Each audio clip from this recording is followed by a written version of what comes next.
this year, I did a more advanced use in Photoshop, where my whole idea was to incorporate the theme of nature and life into everyday objects.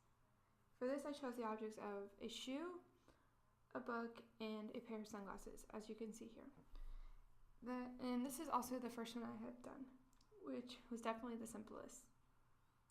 I cut out, if you look at the original photo, I cut out where the sunglasses, where the shade part is supposed to be, the lenses, and decided that I wanted this picture of my friend up on a hill to be instead of just the brick wall behind.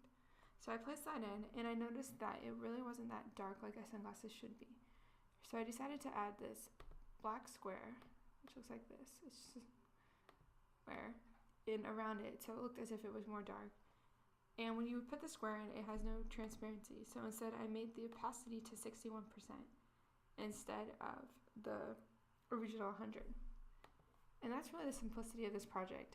I really love that besides that though, I did take a very artistic view to this, where I made sure that you could see the whole sunglasses and be able to get the idea that either it could be looking as if you're looking through, and instead of seeing a brick wall, you see these, or as if it's reflecting back what's behind it, and that's what's behind it. So you can take it either way.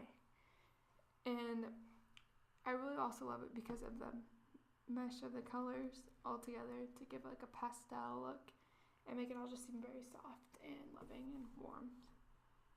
My second one I did was a book. And the book, I like the theme of having like someone leave an old book just out randomly and kind of as if what the book is thinking itself. And I did this by cutting out pictures of kids running and a bird, a parrot, and had it as if they were flowing out of the book through a flare, which the flare I got by going down to filter and render to lens flare, where you can decide where you want the lens flare, how big you want it to be, which type, the brightness and everything, so it fits in there perfectly. And that's really the gist of this one. I also really like the bouquet in the back of here by how I had taken the photo from this certain angle and it blurred the background and made it really old looking, which I really like.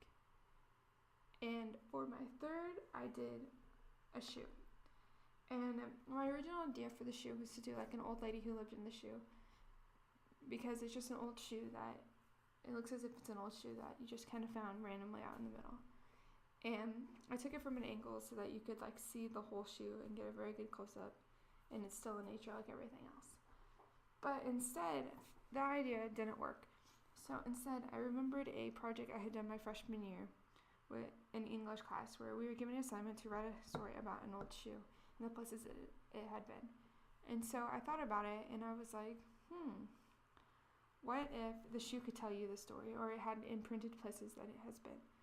And so I decided to put places such as the Red Rock Amphitheater in Colorado and Coronado Heights, which are places the shoe has actually been, onto it, and to create as if it is telling the story. And to do this really wasn't too hard. I